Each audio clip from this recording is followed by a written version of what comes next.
नमस्कार, आप देख रहे हैं केबीसी न्यूज। मैं हूं आपके साथ अंशु गोस्वामी। आज बिहार की राजधानी पटना में कांग्रेस पार्टी की तरफ से सदाकत आश्रम में प्रेस कॉन्फ्रेंस रखा गया। प्रेस को संबोधित करते हुए पार्टी के प्रदेश अध्यक्ष अखिलेश प्रसाद सिंह ने भाजपा द्वारा किए गए कई सारे कार्यों पर रोष प्रकट करते हुए कई सारे गंभीर आरोप लगाए। पहले 2 चरण के मतदान में कम से कम बिहार में एक ऐसा समा बंधा है जैसे बीजेपी को शायद ही कहीं एक आध सीट मैसर हो।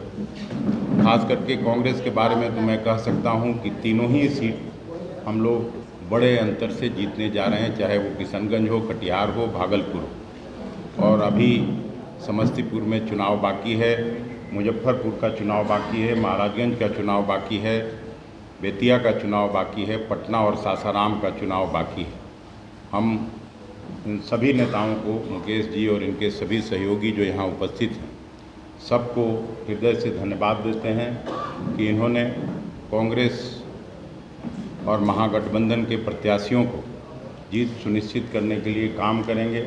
आग्रह भी करता हूं कि न केवल कांग्रेस के पार्टी के उम्मीदवारों को बल्कि पूरा महागठबंधन के उम्मीदवार जहां भी हैं उनके पक्ष में आप सभी बिंद बेलदार साहनी समाज काम करे।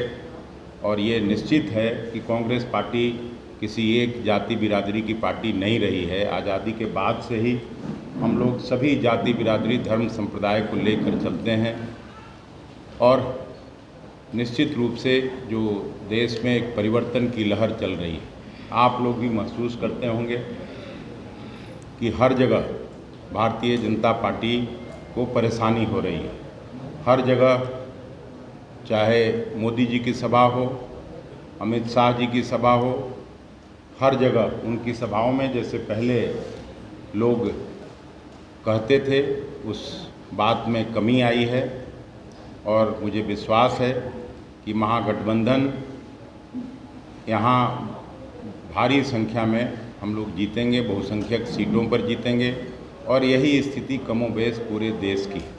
जिस तरह से जमहूरियत जनतंत्र का गला घोंटा जा रहा है, आज़ादी के बाद पहली बार ऐसा हुआ कि चुनाव के घोषणा के बाद एक सबसे लोकप्रिय चीफ मिनिस्टर अरविंद केजरीवाल को जेल के सलाखों में बंद कर दिया जाता है। पिछला 2 विधानसभा उनका देख लीजिए, एक बार 95-96% सीट दिल्ली विधानसभा की उन्होंने जीता।